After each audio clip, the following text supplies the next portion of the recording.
ముఖ్యంగా ఏమని చెప్పినారండి, బాబు షూరిటీ భవిష్యత్తు గ్యారంటీ. ఒకరు షూరిటీ ఇచ్చరి, అంతే కదా, షూరిటీ అయితే ఇచ్చినట్లే కదా సూపర్ సిక్స్కు షూరిటీ. దానికి గ్యారంటీ ఎవరు ఇచ్చిరి? కూటమిలో భాగస్వామ్యులు జనసేన గ్యారంటీ. ఆ షూరిటీకి గ్యారంటీ ఇచ్చిరి. పెద్ద ఆయన పేరు పెట్టుకున్నారు, ప్రధానమంత్రి గారిది ఫోటో. వాళ్ళు ఏమనుకున్నా కూడా పబ్లిక్ ఏమనుకున్నారంటే పైనుంచి చూసి ఇది కౌంటర్ గ్యారంటీ అనుకున్నారు. ఎందుకంటే ఫోటో పెట్టినారు కదా, ఫోటో పెడితేనే కౌంటర్ గ్యారంటీ అనుకున్నారు. పోనీ లోకేష్ గారు ఏమన్నారు, ఒకవేళ ఏదే కానీ ఇదిగిన ఇంప్లిమెంట్ కాకుంటే దీనికి అమలు పరచకుంటే నన్ను పట్టుకోండి అని అన్నాడు అనమాట. అంటే ఆయన వారంటీ. ఇప్పుడు షూరిటీ ఎక్కడా, గ్యారంటీ ఎక్కడా, కౌంటర్ గ్యారంటీ ఎక్కడా, వారంటీ ఎక్కడా, ఏది కనపడడం లేదు ప్రజలకు.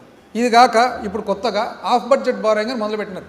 కొత్తగా అంటే ఇంక ఇవన్నీ సంపద సృష్టి కావడంలే, అప్పు చేతన కాడి చేసినారు, ఎక్కువ కూడా చేసినారు. ఎందుకంటే కూటమిలో భాగస్వామ్యులు కాబట్టి మామూలు మాకైతే కండిషన్లు ఉంటుండే, ఇప్పుడు కండిషన్ లేకుండా చేసేసినారు.